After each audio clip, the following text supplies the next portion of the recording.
Hey, this is Paul, and today we're going to review Diego's Desert King Seedling. You can see that this one's weighing in at just 0.6 of a pound, and this larger one here that is exactly 6 months old, I pollinated it 6 months ago with Lisa pollen.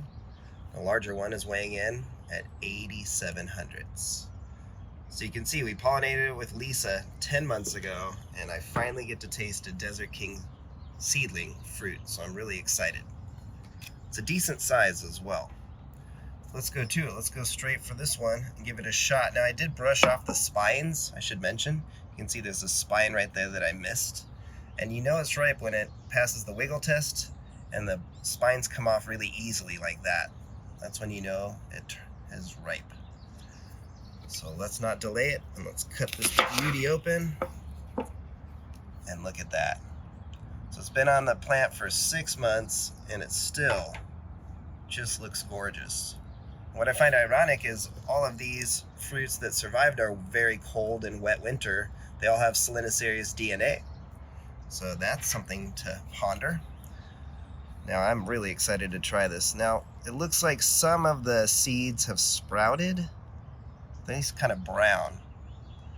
And this is an off-season fruit, so it may not be the proper texture or flavor. But, wow, that's a winner. Tangy, absolutely delicious. This is the best off-season dragon fruit I've ever had. Wow, it's really sweet. I wasn't planning on using my Brix refractometer just because it's its first fruit off-season. Let me tell you, this is a sweet, high-quality fruit. So let's see just how sweet it is.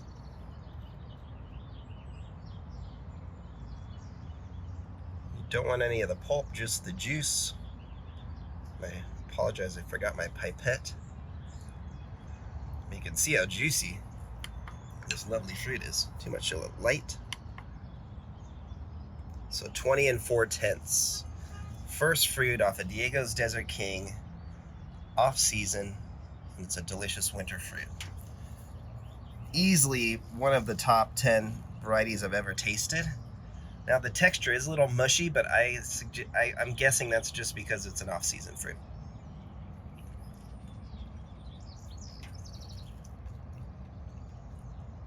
Tastes like, kind of like the liquid of a really good slushy, or like a Hawaiian shaved ice. That's how I would describe it. Sweet like that, but it's definitely got a nice acidity to it. Zero bitterness. The seeds are not earthy at all. Gosh, this is a delicious fruit.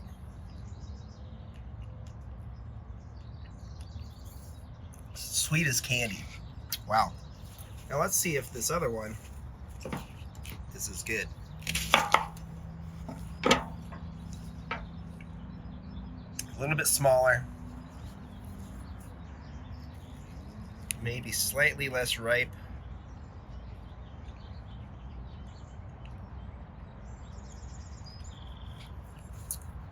Oh man. I have to tell you, this is one of my favorite varieties.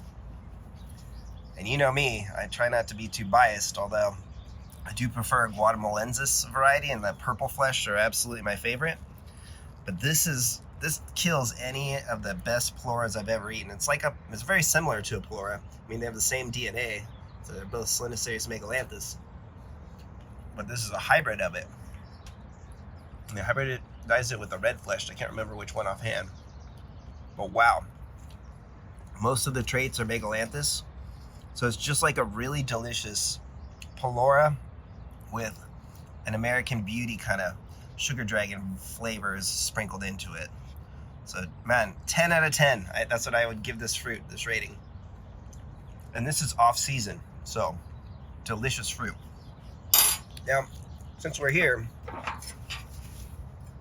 I have this yellow tie here. This also is Solanacea's megalanthus DNA, another hybrid. And it's rather rare. Not too many people have yellow tie. You can see this one got a little bit overripe. You see how it's kind of translucent. And that tends to happen when they get a little overripe. None of the seeds sprouted yet. I do like that really pretty line though, look at that. So yellow tie, I've never had this one. Let's see how it tastes. The seeds are a little smaller too.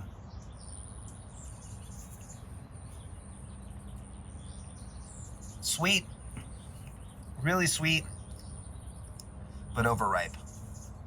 So I'm not gonna give this a review, but it definitely has potential.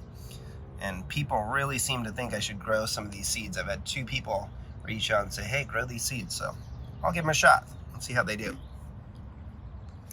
But hands down, this Diego's Desert King tastes 100 times better than this slightly overripe yellow tie. And then just cut these really quick and just give a good look. Sugar Dragon versus Neon. Neon's on the right, Sugar Dragon's on the left. They're very similar, very small fruit, but in the off season, they are just absolutely delicious. Definitely one of the top 10 varieties to grow, Sugar Dragon or Neon. They're so similar, although I consistently think the Neon tastes a little bit better, but they're so similar, it's like very hard to even just detect a difference. But today, they both taste a little soapy. Absolute hands down winner here in this off-season review is this Diego's Desert King. So, I guess I'll be nice and let my wife try it too. I'll give her this one. And the rest will be mine. So there you go. Diego's Desert King seedling. I highly suggest it. It holds well over the winter. You can see it still creates some top quality fruit. Wow, 2 thumbs up for Diego's Desert King seedling. Give us a like and a subscribe. Thanks for watching. Have yourself a wonderful day. Take care.